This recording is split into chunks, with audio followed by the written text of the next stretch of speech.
और आप हमारी ये विशेष पेशकश हल्ला बोल का विशेष एपिसोड आज वाणिज्य भवन नई दिल्ली से देख रहे हैं, क्योंकि जीएसटी स्लैब में बदलाव करके उपभोक्ताओं को, नागरिकों को जो राहत देने की कोशिश है सरकार की, उसको लेकर पूरे देश में एक चर्चा छिड़ गई है। और इसीलिए वाणिज्य भवन में आकर हमने वाणिज्य और उद्योग मंत्री पीयूष गोयल जी का इंटरव्यू किया है, जिन्होंने बड़ी बातें कही हैं। वो बड़ी बातें आपको बताएंगे। अमेरिका से टैरिफ को लेकर भी उन्होंने बहुत बड़ी खबर हमें दी है, लेकिन उससे पहले आइए आपको अपनी ये रिपोर्ट दिखाते हैं, क्योंकि बीते दिन वित्त मंत्रालय की तरफ से जब वित्त मंत्री निर्मला सीतारमण सामने आई तो उन्होंने ये बताया कि अब 4 नहीं 2 स्लैब होगा मोटे तौर पर, और ज्यादातर चीजें जो है वो सस्ती हो रही हैं। हाँ, कुछ जो लग्जरी गुड्स है, तंबाकू और ऐसी चीजें, वो जरूर 40% टैक्स में जा रही है, लेकिन रोजमर्रा की खाने पीने की चीजें, जो छोटी गाड़ियां हैं, एसी, टीवी, फ्रिज, तमाम कपड़े, इन सब चीजों पर कीमतें घट रही है। 33 जीवन रक्षक दवाओं की पर तो जीएसटी शून्य कर दिया गया है।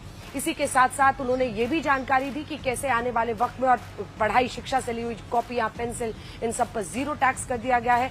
तो इन सब पर हम चर्चा करेंगे, लेकिन दूसरी तरफ एक सियासत भी छिड़ गई है। अब देखिए सियासत के रंग कितने अजीब होते हैं, क्योंकि अब इस पर विपक्ष का ये कहना है कि भाई ये आइडिया तो पहले ही राहुल गांधी ने दिया था। अब उनका एक पुराना पोस्ट सामने रखकर कांग्रेस पार्टी ये दावा कर रही है, श्रेय ले रही है। तो एक क्रेडिट वॉर जीएसटी के जरिए जो राहत आम आदमी को दी जा रही है, उस पर एक क्रेडिट वॉर, इस वक्त क्रेडिट का युद्ध छिड़ गया है कि नहीं भाई हमने किया, इसका श्रेय हमें मिलना चाहिए, नहीं हमें मिलना चाहिए।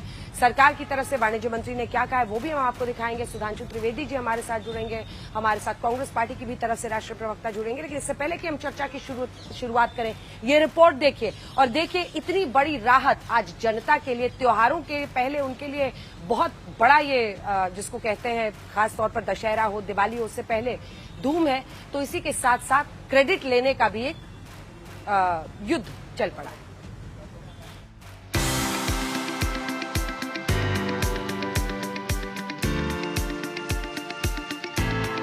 अर्थव्यवस्था के मोर्चे पर यह भारत को गिफ्ट दिलाने वाला हफ्ता है।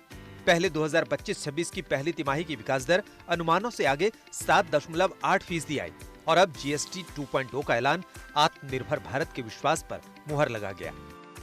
दिवाली के अंदर आपके लिए तोहफा बन जाएंगे। सामान्य मानवीय की जरूरतों के टैक्स भारी मात्रा में कम कर दिए जाएंगे। 15 अगस्त पर जीएसटी रिफॉर्म की प्रधानमंत्री की घोषणा के 19वें दिन 56वीं जीएसटी काउंसिल की बैठक में सिर्फ 2 जीएसटी स्लैब 5% और 18% रखने का ऐलान हुआ। इसके अलावा कुछ लग्जरी और सिन प्रोडक्ट्स पर 40% का स्पेशल रेट लगने की घोषणा हुई। नवरात्रि के पहले दिन यानी 22 सितंबर से नई जीएसटी दरें लागू होंगी। आभार पहले व्यक्त करना चाह रही हूँ माननीय प्रधानमंत्री जी को, क्योंकि पहले से almost for 8-9 months he is been after me saying आप कुछ जीएसटी में राहत दिलाओ जनता के लिए। वित्त मंत्री निर्मला सीतारमण के मुताबिक 8-9 महीनों से प्रधानमंत्री नरेंद्र मोदी जीएसटी रिफॉर्म की बात कर रहे थे, लेकिन जीएसटी में सुधार की घोषणा के साथ ही कांग्रेस इसे राहुल गांधी की 8 साल की मेहनत बताने से नहीं चूक रही।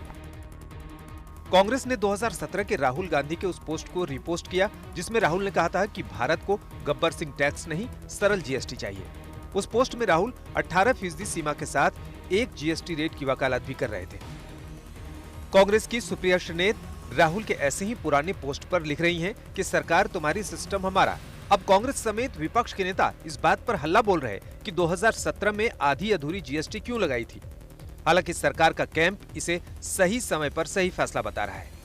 2017 में ये सिस्टम लागू किया गया था, तब उस समय की सोच थी कि ट्रांजिशन के लिए जो भी अभी उस समय जो भी टैक्सेस थे उनको इसी सिस्टम में ले आया जाए, जिससे कम से कम उथल पुथल हो। क्योंकि आपको याद रखना चाहिए कि एक पूरी तरह से एक नया अगर कोई टैक्स व्यवस्था लागू किया जाता है तो उसमें कम से कम उथल पुथल होना चाहिए। तो हम लोगों ने उसी लिए बिना बहुत ज्यादा बदलाव के पुराने सिस्टम के ही टैक्स स्लैब्स को इस नए सिस्टम में लाया। उसके बाद कुछ साल लगे इसको स्टेबलाइज होने में। उसके बाद हम लोगों ने छोटे छोटे बदलाव किए थे। ऐसा नहीं है कि कोई टैक्स स्लैब बदले नहीं गए, इतने सालों में बहुत सारे बदलाव आए हैं। लेकिन अब लगा कि हम लोगों को पूरा सिस्टम अब स्टेबल है, अब एक बड़ा बदलाव किया जा सकता है। वैसे जीएसटी पर यह फैसला ऐसे समय में हुआ है जब सामने बिहार का चुनाव है और 50% अमेरिकी टैरिफ की मार है। इसलिए जहां कुछ लोगों द्वारा जीएसटी रिफॉर्म को मजबूरी का कदम बताने की कोशिश हो रही है, तो उधर विपक्ष अभी भी जीएसटी रिफॉर्म से संतुष्ट नहीं है। ये लॉलीपॉप है, ये बिहार का चुनाव होना है ना, तो उसी चुनाव को लाइट में रखकर, सामने रख करके उसको जीतना चाहते हैं। अगर स्टेट्स पिट रहे हैं तो फिर कैसे होगा बताइए। उनको कंपनसेशन दीजिए ना फिर आप स्टेट्स को, या फिर स्टेट्स को आप सेस में लाइए, सेस भी दीजिए स्टेट्स को। आप सेस नहीं देते आप, नहीं हम वेलकम नहीं कर सकते क्योंकि स्टेट्स की हालत बड़ी खस्ता हो जाएगी। स्टेट्स के फाइनेंसेस पे, रेवेन्यूज पे बहुत बड़ा असर पड़ेगा और सरकार उनको कंपनसेशन क्यों नहीं देती फिर।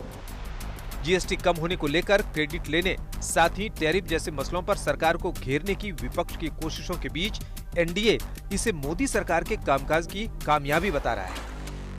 ट्रम्प टैरिफ तो अभी आया है, बाकी इस पे काम तो सालों से चल रहा था, जाकर वो पूर्ण हुआ है।